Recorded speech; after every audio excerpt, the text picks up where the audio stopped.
Sholat malam merupakan penyebab kita masuk ke dalam surga. Sholat malam termasuk ya, sebabnya seseorang ditinggikan derajatnya. Tadi kan untuk masuk ke dalam surga. Maka dengan sholat malam juga, kalau Anda rutin lakukan, Anda akan mendapatkan tambahan fasilitas di surga. Sholat di malam hari ketika manusia sedang tidur. Nah, dengan itu kita akan mendapatkan tadi istana tambahan di surga. Orang yang mengerjakan sholat malam teman-teman dikategorikan orang yang muhsin. Maksudnya orang muhsin ini orang yang baik di pandangan Allah subhanahu wa ta'ala. Agar setiap muslim dan muslimah menghidupkan malamnya. Dan fahami baik-baik kalau kemuliaan seorang mukmin ada di sholat malamnya. Apapun yang kita inginkan kita bisa dapatkan di sholat malam itu. Kayak misalnya kita ingin dipenuhi hajat kita. Berdoa kepada Allah subhanahu wa ta'ala. Bisa. Atau ya, kita ingin diselesaikan permasalahan yang sedang kita hadapi. Juga bisa. Ya. Atau kita ingin menambah derajat kita di surga. Supaya lebih tinggi derajatnya. Juga bisa. Gitu. Ya. Jadi semua kita bisa dapatkan. Dan sangat dekat dengan keikhlasan. Karena di sholat malam tidak ada di keramaian orang. Kita sendirian. Kebanyakan orang kerjakan sendirian. Kalaupun dia kerjakan seperti di hadis motivasi antara suami istri, ini memang sudah saling tahu, sudah saling terbuka gitu. Maka ini juga hal yang luar biasa yang bisa membuat mereka berdua supaya saling ta'awun atau bekerjasama dalam kebaikan. Baik teman-teman sekalian, kita akan coba masuk lebih dalam tentang qiyamul lail atau tahajud. Ya. Pengertian tahajud sendiri yang sering disebutkan dengan sholat malam, ya, atau qiyamul lail, itu menurut bahasa hajadar rajul artinya seseorang tidur di malam hari. Adapun hajjada pakai tasydid artinya ia sholat di malam hari. Hajjadar rajul kalau pakai tasydid berarti dia sholat di malam hari. Makanya kita bilang tahajud ada tasydidnya. Adapun al-mutahajjid ya, artinya orang yang berdiri di malam hari, bangun dari tidurnya untuk sholat malam. Nah, makanya tahajud itu dibahasakan orang yang tidur lalu bangun sholat malam. Ya. Kalau qiyamul lail berarti sudah bangun untuk sholat langsung. Jadi tahajud itu lebih pekah lagi kalau digunakan bahasa ini. Hukum tahajud sendiri sunnah muakkadah. Sunnah yang sangat ditekankan. Bukan wajib, tapi sunnah.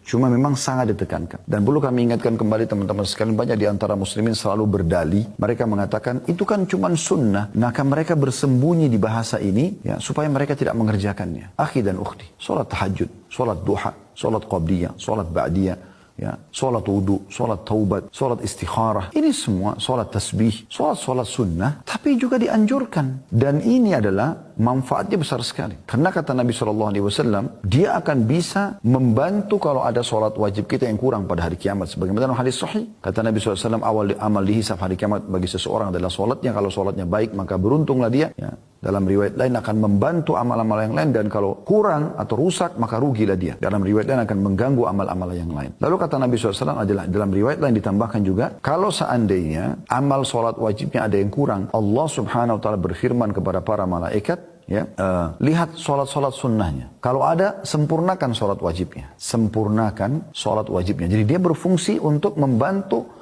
sholat wajib. Sebagaimana juga kata Nabi SAW itu berlaku pada semua amal. Maksudnya puasa sunnah, Senin, Kamis, Ayyamul Bid membantu sholat puasa Ramadan kalau ada yang kurang. Sedekah yang kita keluarkan bisa membantu zakat. Ya, umroh bisa membantu haji. Selain daripada itu juga ada hadis yang lain yang mulia sekali. Kata Nabi SAW, Allah SWT berfirman, La yazalu abdun yataqarrabu ila bin nawafil hatta uhibbu. Seorang hamba terus dekatkan diri kepadaku dengan amal-amal sunnah. Kalau amal wajib sudah bukan pilihan.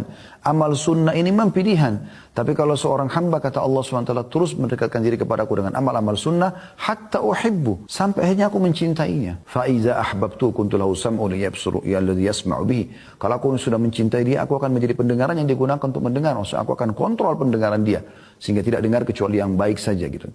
Wa basaru alladhi yabsuru bihi, dan penglihatan yang digunakan untuk melihat, wa yaduhu alladhi yabdushu bihi, dan tangan yang digunakan untuk menjama, wa rijlu alladhi yamshi alaihi, dan kaki yang digunakan untuk melangkah. Jadi banyak sekali manfaatnya. Jangan karena sunnah ya, kemudian semua amal sunnah enggak usah. Lalu sampai kapan Anda tidak mau kerjakan yang sunnah? Pertanyaan sederhana, kenapa? Dan kenapa haramkan diri dari sunnah seperti ini? Salat ini ditetapkan berdasarkan Al-Quran dan sunnah ya.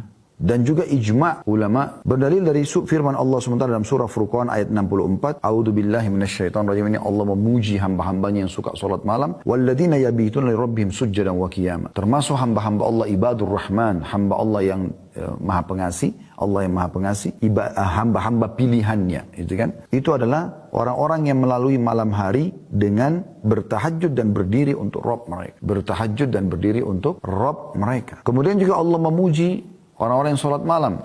Anda dengarkan dalil-dalil yang sangat banyak.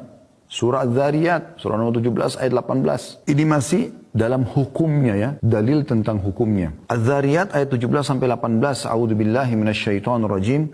Kanu qalila minal laili ma yahja'un wa bil ashari hum yastaghfirun. Dan hamba-hamba Allah itu, hamba-hamba pilihan Allah, mereka sedikit sekali tidur di waktu malam. Dan di akhir-akhir malam mereka memohon ampun atau memperbanyak istighfar kepada Allah. Menjelang subuh setelah sholat malam mereka sibuk dengan istighfar, mohon ampun kepada Allah. Di sini Allah memuji. Jadi tidur lebih cepat di malam hari supaya Anda bangun sholat malam. Kalaupun Anda begadang jangan keluput dengan sholat malam Anda. Kemudian juga Allah SWT menerangkan orang-orang yang sempurna keimanannya justru orang yang selalu mendirikan sholat malam. Allah sebutkan dalam surah Sajdah ayat 16 sampai ayat 17. Coba dibuka As-Sajdah ayat 16 sampai 17. A'udzubillahi minasyaitonirrajim. Tatajafa junubum 'anil madaji'i yad'una rabbahum khaufan wa tama'an wa mimma razaqnahum yunfikun. Fala ta'lamu nafsum ma ukhfiya lahum min qurrati a'yunin jazaa'an bima kanu ya'malun. Lambung mereka jauh dari tempat tidurnya, sedangkan mereka berdoa kepada Rabbnya dengan rasa takut dan harap. Dan mereka menafkahkan sebagian rezeki yang kami berikan kepada mereka. Seorang pun tidak mengetahui apa yang disembunyikan untuk mereka, yaitu bermacam-macam nikmat yang menyedapkan pandangan mata sebagai balasan bagi mereka atas apa yang telah mereka kerjakan. Perhatikan, saya ulangi di sini. Allah memuji, mengatakan lambung mereka. Berarti sisi tubuh mereka jauh dari tempat tidur mereka. Maksudnya di malam hari. Sedang mereka sibuk berdoa kepada Rabb mereka dengan rasa takut. Takut jangan sampai masuk neraka. Takut jangan sampai amalnya nggak diterima. Dan berharap agar amalnya diterima dan berharap masuk ke dalam surga. Berada di antara dua hal itu. Sibuk terus. Dan mereka menafkahkan sebagian rezeki yang telah kami berikan kepada mereka. Setelah sholat malam, besoknya sibuk dengan sedekah. Apalagi zaman sekarang bisa dengan transfer online. Sangat mudah. Maka dengan itu semua, sholat malam dan sedekah ini, Allah menyiapkan hal-hal yang menyedapkan mata mereka. Yang Allah sembunyikan. Ya, dan itu sebagai balasan terhadap apa yang telah mereka kerjakan. Nah, kita lihat di sini bagaimana dalilnya banyak sekali. Ya, Allah Subhanahu Wa Taala juga memerintahkan Nabi Muhammad Sallallahu Alaihi Wasallam untuk sholat malam. Bisa dilihat dalam surah Al-Muzammil ayat 1 sampai ayat 4. A'udzubillahi minasyaitonirrajim. Kita lihat banyak sekali ayat demi ayat peringatan Allah Subhanahu Wa Taala tentang masalah anjuran untuk sholat malam. Kita baru bicara tentang hukumnya ya. Sunnah muakkadah, ini semua dalilnya. Allah SWT berfirman Al-Muzammil ayat 1 sampai ayat 4. A'udzubillahi minasyaitonirrajim. Ya ayyuhal muzammil qumil laila illa qalila nisfahu aw inqus minhu qalila aw zid alaihi warattilil qur'ana tartila. Hai orang yang berselimut, maksudnya hai Muhammad. Karena Nabi SAW itu lagi berselimut lalu Allah perintahkan untuk bangun sholat malam. Bangunlah untuk mendirikan sholat di malam hari kecuali sedikit daripadanya, yaitu seperduanya atau kurangilah dari seperdua itu sedikit atau lebih ya, dari seperdua itu, dan bacalah Al-Quran dengan perlahan-lahan. Jadi Allah perintahkan Nabi-Nya SAW untuk salat. Subhanallah, ini kebiasaan Nabi SAW yang tidak pernah beliau tinggalkan. Sampai Aisyah Mu'min mengatakan Nabi SAW tidak pernah meninggalkan salat malam baik dalam keadaan musafir atau mukim. Dan kalaupun beliau sangat letih, maka beliau tetap kerjakan sholat malam walaupun harus duduk. Itu saking luar biasanya beliau menjaga sholat malam ini. Ya. Kemudian wa afdalus sholati ba'dal faridah sholatul lail. Dan sholat yang paling afdal setelah sholat 5 waktu adalah sholat tahajud. Ini luar biasa ini. Jadi ini semua teman-teman dalil-dalil menunjukkan tentang masalah adanya anjuran sholat malam di dalam Al-Quran dan hadis Nabi SAW. Sekarang kita coba masuk lebih dalam membahas tentang keutamaannya. Apa yang memotivator kita untuk mau mengerjakan sholat malam? Maka bahasa kami tentunya adalah fadilah. Fadilah daripada amal tersebut. Ya. Fadilah akan kita kerjakan. Ya. Apa fadilah yang dijanjikan. Keutamaan dijanjikan oleh Allah Subhanahu Wa Taala. Ya kan kita kalau ditanya apakah anda ingin rajin beribadah, anda ingin menjadi orang soleh bagi laki-laki dan soleh bagi perempuan, saya yakin anda jawabannya iya. Karena anda tahu kalau anda menjadi orang yang soleh atau orang yang patuh kepada Allah, anda akan mendapatkan banyak sekali keutamaan. Karena anda akan kerjakan perintah dan meninggalkan larangan. Di dunia dijanjikan rezeki dan kebahagiaan, dan di akhirat dijanjikan masuk ke dalam surga. Tentu semua orang mau. Kami mengatakan teman-teman sekalian, kalau Anda ingin rajin mengerjakan sebuah ibadah, ini sudah sering kami sampaikan tapi kami ingatkan kembali. Bagaimana caranya? Coba baca dan cari tahu janji Allah di ibadah itu. Ingin rajin sholat malam seperti akan kita sebutkan sebentar lagi keutamaan sholat malam. Walaupun tadi ayat-ayat yang kita bacakan sudah cukup besar motivasinya untuk kita kerjakan sholat malam. Tapi nanti kita akan coba susunkan poin-poin khusus. Anda akan dapat satu, Anda harus mau sholat malam itu karena ini, karena ini, karena ini, karena ini. Jadi kita akan sebutkan. Kemudian juga Anda ingin rajin puasa, baca keutamaan puasa. Sedekah, baca keutamaan sedekah. Apa saja bakti sama orang tua, umroh dan haji, dan semuanya ibadah. Anda baca janji Allah. Ketika ketik di Google, tinggal ketik di Google. Ya. Keutamaan sedekah, keutamaan sholat malam. Dan buku-buku banyak yang terbit juga menyebutkan tentang keutamaan. Dan tidak asing dari zaman dulu sampai sekarang. Terus saja banyak di antara muslim menyusun buku tentang hadith-hadith dan dalil-dalil atau ayat Al-Quran dan hadith Nabi SAW yang berisikan motivasi untuk mengerjakan amal soleh. Demikian pula kalau Anda ingin meninggalkan satu perbuatan dosa, maka Anda tinggal mencari tahu tentang ancamannya Allah. Ya, ancaman Allah. Jadi kalau orang berbohong, orang menipu, orang berzina, dia ancam apa sama Allah? Nanti Anda akan tinggalkan itu. Sebagaimana tadi kalau Anda baca motivasi untuk ibadah, Anda akan rajin sekali untuk mengerjakan ibadah tersebut. Baik, kita akan masuk ke keutamaan yang pertama, ya, daripada sholat malam itu sendiri. Kalau ini tanda hamba yang bersyukur. Karena ini dicontohkan oleh Nabi SAW. Tanda syukur kita kepada Allah, kita kerjakan sholat malam. Sebagaimana kita tahu orang kalau bersyukur, pasti akan ditambahkan nikmat oleh Allah Subhanahu Wa Taala. Jangan teman-teman sekalian kita sholat malam justru hanya kalau ada masalah. Kan banyak orang begitu ya. Kapan dia sholat tahajud? Kalau penyakitnya nggak sembuh. Kalau utangnya lagi melilit. Kalau ada lagi masalah rumah tangganya. Kalau ada lagi masalah sama orang. Difitnah orang. Dan segala macam. Baru dia sholat malam. Seakan-akan sholat malam itu hanya tempat pelarian untuk menyelesaikan hajat. Walaupun itu tidak disalahkan. Kalau lagi ada masalah Anda sholat malam. Karena memang sholat malam, sebagaimana kita sebutkan, ya itu adalah waktu mustajab doa. Namun teman-teman, kita lebih diprioritaskan sholat malam bukan karena ada hajat. Tapi karena ingin bersyukur kepada Allah. Nikmat Allah terlalu banyak. Coba teman-teman buka mata kita. Ikutkan dengan buka hati nurani kita. Dan buka pikiran kita. Coba duduk sejenak. Di sekarang tempat Anda duduk ini. Perhatikan di sekitar Anda sekarang. Coba Anda sekarang ikuti pengajian ini, lihat di sekitar Anda. Yang sedang depan Anda meja, kursi, mungkin ada yang sedang di ruangan AC, Anda gunakan fasilitas komputer, dengarkan ceramah ini misalnya, atau handphone yang Anda pegang. Mungkin di dekat Anda, di meja Anda ada minuman, ada snack makanan sambil dengar pengajian. Ya. Pakaian yang Anda pakai, anggota tubuh Anda yang masih sempurna, jari-jari bisa digerakkan, mata masih bisa melihat, telinga masih bisa mendengar, mulut masih bisa mengucap, ya. Kemudian kaki Anda, anggota tubuh Anda masih berfungsi baik. Oksigen yang bisa dihirup oleh hidung, mata yang masih bisa menangkap cahaya sehingga bisa terpantul untuk kita lihat sekarang apa yang ada di depan kita.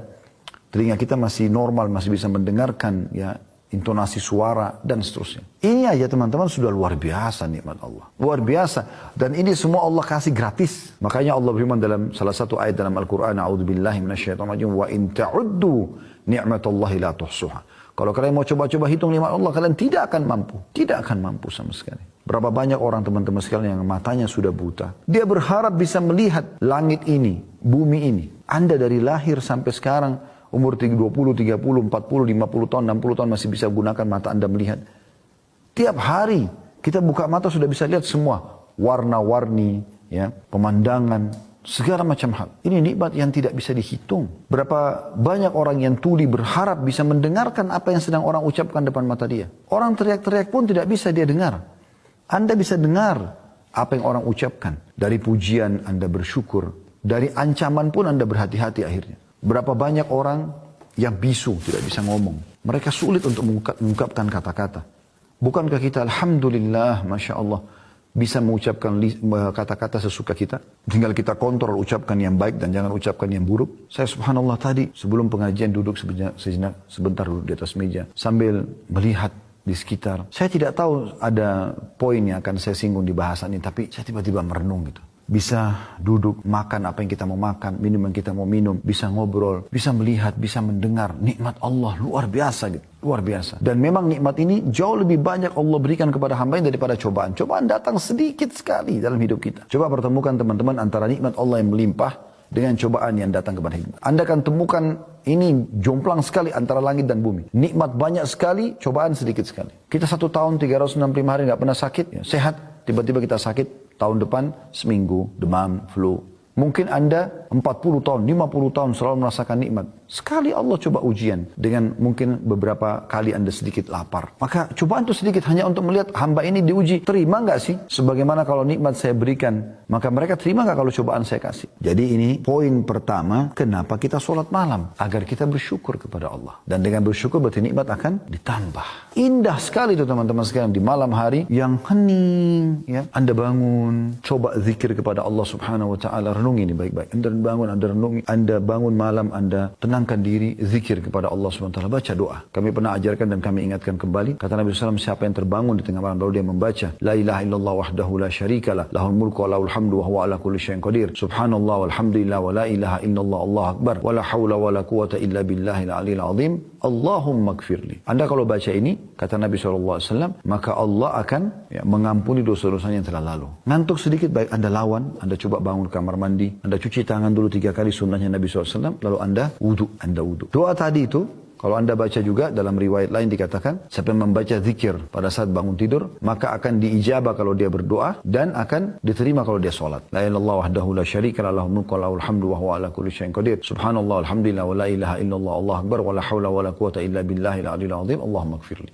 Jadi kalau Anda baca itu, Anda kalau berdoa diterima doanya. Kalau sholat diterima sholatnya. Dan dosanya diampuni yang lalu. Coba Anda bayangkan bagaimana. Wudu dengan tenang, ikhlaskan niat kepada Allah, bahkan sejadah Anda, pakai mukena Anda kalau Anda wanita. Lalu Anda pakai baju yang terbaik, semprotkan minyak wangi antara Anda dengan Tuhan Anda, di tubuh, di pakaian Anda, di sejadah Anda. Kemudian niatkan ikhlas kepada Allah SWT. Bisa minum air dulu 1 gelas. Minta, ya Allah ikhlaskan niatku, aku ingin sholat untukmu. Lalu Anda sholat. Coba lakukan sholat terindah yang pernah Anda lakukan. Semua penuh dengan tumaknina, ketenangan. Allahu Akbar. Baca iftitah dengan tenang. Atur nafas Anda. Wajjahtu wajhiya lilladzi fataras samawati wal arda hanifan muslima wa ma ana minal musyrikin. Aku mengarahkan wajahku kepada pencipta langit dan bumi ini. Dan aku berpegang pada agama Islam yang lurus ini. Menyerahkan diri kepadanya. Dan aku bukan termasuk orang musyrik. Inna salati wa nusuki wa mahyaya wa mamati lillahi rabbil alamin. Sesungguhnya ibadah-ibadahku, kehidupanku, sembelihanku untuk Allah Tuhan alam semesta. La syarika lahu wa bidzalika umirtu wa ana minal muslimin. Tidak ada sekutu bersamanya. Dan begitulah aku diperintahkan dan aku termasuk orang yang menyerahkan diri. A'udzu billahi minasyaitonir rajim. Bismillahirrahmanirrahim. Aku berlindung kepada Allah dari syaitan yang terajam atau terkutuk, dengan menyebut nama Allah yang maha pengasih lagi maha penyayang. Alhamdulillahirabbil alamin. Segala puji dan puja bagi Allah Tuhan alam semesta. Ar-Rahmanir-Rahim. Zat yang maha pengasih lagi maha penyayang. Maliki yaumiddin. Raja, penguasa hari kebangkitan atau hari pembalasan. Iyyaka na'budu wa iyyaka nasta'in. Hanya kepadamu kami menyembah. Hanya kepadamu kami meminta pertolongan. Renungi itu. Kita sedang bicara dengan Tuhan kita Allah. Ihdinas siratal mustaqim. Tunjukkanlah kami jalan yang lurus. Siratal ladzina an'amta 'alaihim. Jalan orang-orang yang telah Engkau berikan nikmat pada mereka. Para nabi-nabi dan orang-orang saleh. Ghairil maghdubi 'alaihim waladdallin. Bukan orang yang kau murkahi dan bukan juga orang yang sesat. Kata Ibnu Abbas, bukan Yahudi, bukan Nasrani. Kalau Anda bilang amin, pilih surah yang paling mudah buat Anda dulu. Al-Ikhlas misalnya. Bismillahirrahmanirrahim. Dengan menyebut nama Allah yang maha pengasih lagi maha penyayang. Qul huwallahu ahad. Katakanlah Allah itu Esa. Allahus samad. Allah yang bergantung segala sesuatu padanya. Lam yalid wa lam yulad. Tidak beranak dan tidak diperanakkan. Wa lam yakul lahu kufuwan ahad. Dan dia juga tidak membutuhkan pada siapapun. Tenangkan diri dulu.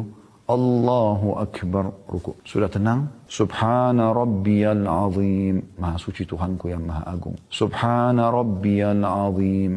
Maha suci Tuhanku yang maha agung. Tidak usah dibaca bahasa Indonesianya, tapi renungi maknanya di sini. Subhana rabbiyal azim. Maha suci Tuhanku yang maha agung. Itu aja dulu, 3 kali. Nanti bertahap Anda bisa naikkan. Masih banyak zikir ruku. Ada subhana rabbiyal azim wa bihamdi. Ada subuhun kuddusun rabbul malaikati war ruh. Ada subhana dzil jabaruti wal malakuti wal kibriyai wal azamah. Ada subhanakallahumma wa bihamdika Allahumma ighfirli. Ada Allahumma laka raka'tu wa bika amantu wa laka aslamtu. Raka'a sam'i wa basari wa lahmi wa dami wa idhmi mustaqalla bihi qadami. Anda pilih satu saja, subhana rabbil azim dari 3 kali. Sami Allahu liman hamida, dengan pelan-pelan, tenang. Allah telah mendengar siapa yang memujinya. Lalu kita baca Rabbana walakal hamd. Wahai Tuhan kami segala puji bagimu. Mil'us samawati wa mil'ul ard. Puji-pujian itu memenuhi langit dan bumi. Wa mil'u ma syi'ta min syai'in ba'd. Dan sepenuh yang engkau inginkan. Jadi kita memuji Allah luar biasa. Di antara riwayat lain juga kita disunnahkan membaca hamdan kathiran tayyiban mubarakan fi. Puji-pujian yang banyak, yang penuh dengan berkah. Ya, puji-pujian yang banyak, yang baik dan penuh dengan berkah.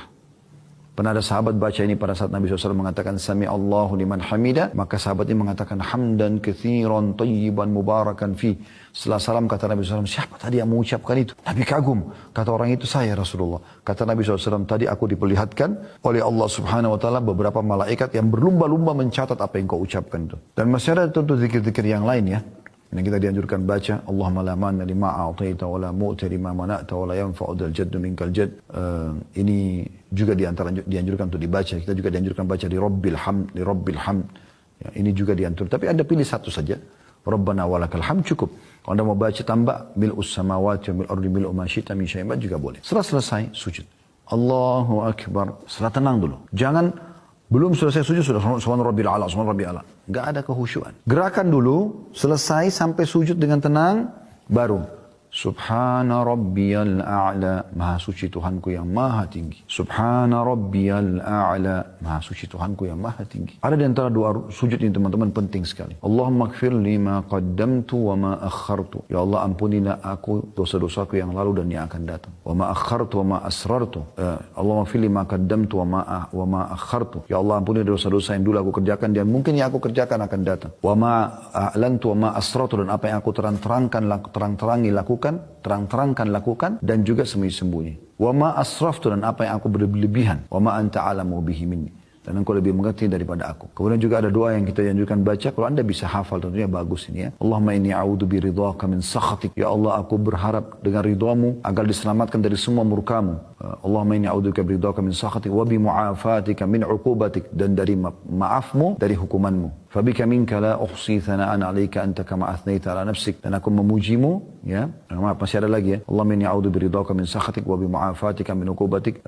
Ya betul itu. Fabika minka la uhsi thana'an 'alaika anta kama athnaita 'ala nafsik, dan aku menyebut puji-pujian ini yang mungkin ya yang lebih pantas engkau lah ya Allah yang menilainya. Sebagaimana engkau memuji dirimu gitu. Anda cuma mampu 2 rakaat dulu, enggak masalah. Bertahap nanti, pelan-pelan, mungkin sudah seminggu Anda lakukan konsisten, 2 rakaat saja, Anda meningkat 4 rakaat. Sudah konsisten, Anda meningkat 6 rakaat. Setelah itu 8 rakaat. Kemudian setelah itu Anda coba tambah witir dengan 1. Sudah bagus konsisten, witirnya 3, jadi hanya lengkap 11. Setelah itu Anda tinggal komitmen saja. Konsisten menjaga istiqomah sampai Anda wafat. Nanti kalau Anda mau lebih berjuang berjalan waktu, biasanya Allah kasih kita kemudahan-kemudahan ya. Nah, nanti kalau sudah sering Anda kerjakan, Anda akan mulai terfikir untuk menambah jumlah ayat. Mungkin tadinya Anda cuma baca 10 ayat saja, sekarang Anda bisa menambah jadi 100 ayat, bahkan bisa sampai 1000 ayat, tergantung daripada kemudahan yang telah Allah SWT mudahkan. Jadi ini memang indah sekali sholat malam itu. Kita masuk yang kedua keutamanya teman-teman. Sholat malam merupakan penyebab kita masuk ke dalam surga. Yang ketiga, sholat malam termasuk ya, sebabnya seseorang ditinggikan derajatnya. Tadi kan untuk masuk ke dalam surga. Maka dengan sholat malam juga, kalau Anda rutin lakukan, Anda akan mendapatkan tambahan fasilitas di surga. Sesuai dengan hadis yang diriwayatkan oleh Abu Malik Al-Asy'ari radhiyallahu anhu bahwasanya Rasulullah SAW bersabda, "Inna fil jannati ghurafan yura zahiruha min batiniha wa batinuha min zahiriha 'addallahu ta'ala liman at'ama at-ta'am wa 'alana al-kalam wa taba'a as-siyam wa afsha as-salam wa shalla bil-laili wan nasu niyam." Sesungguhnya di surga itu ada kamar-kamar, ada istana-istana yang bagian luarnya dapat dilihat dari dalamnya dan bagian dalamnya dapat dilihat dari luar, transparan. Indah sekali. Istana-istana itu disediakan oleh Allah Ta'ala untuk orang-orang yang pertama, suka memberi makan.